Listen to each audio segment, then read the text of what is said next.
হরে কৃষ্ণ কৃষ্ণ কৃষ্ণ হরে হরে, হরে রাম রাম রাম হরে হরে। আজ আমরা পাঠ করব পুত্রদা একাদশীর ব্রতকথা। যুধিষ্ঠির মহারাজ ভগবান শ্রীকৃষ্ণের কাছে পৌষ মাসের শুক্লপক্ষের একাদশী সম্পর্কে জিজ্ঞাসা করেছিলেন। এই একাদশী পুত্রদা নামে প্রসিদ্ধ। সর্বপাপ বিনাশিনী কামদা এই একাদশীর অধিষ্ঠাতা দেবতা হলেন সিদ্ধিদাতা নারায়ণ। ভদ্রাবতীপুরেতে সুকেতু মান নামে এক রাজা ছিলেন। তার রানীর নাম ছিল শৈবা।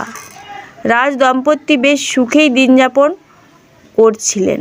বংশ রক্ষার জন্য বহুদিন ধরে ধর্মকর্মের অনুষ্ঠান করেও যখন পুত্রলাভ হলো না, তখন রাজা দুশ্চিন্তায় কাতর হয়ে পড়লেন। তিনি ভাবতেন, পুত্রহীনের জন্ম বৃথা ও গৃহশূন্য, তাদের পিতৃঋণ শোধের কোনো উপায় নেই।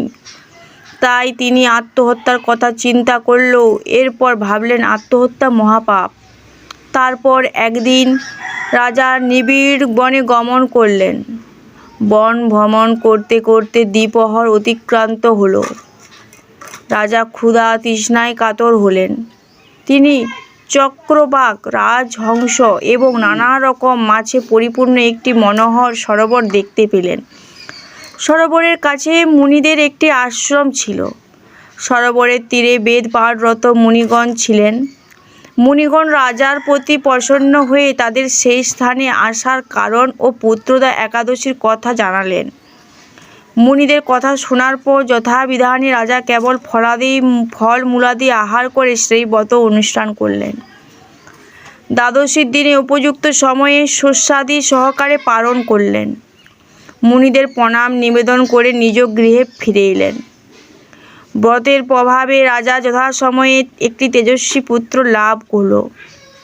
এই ব্রত সকলেরই পালন করা কর্তব্য। নিষ্ঠা সহকারে যারা এই পুত্রদা একাদশী ব্রত পালন করবে, তারা পুত নামক নরক থেকে পরিত্রাণ লাভ করবে।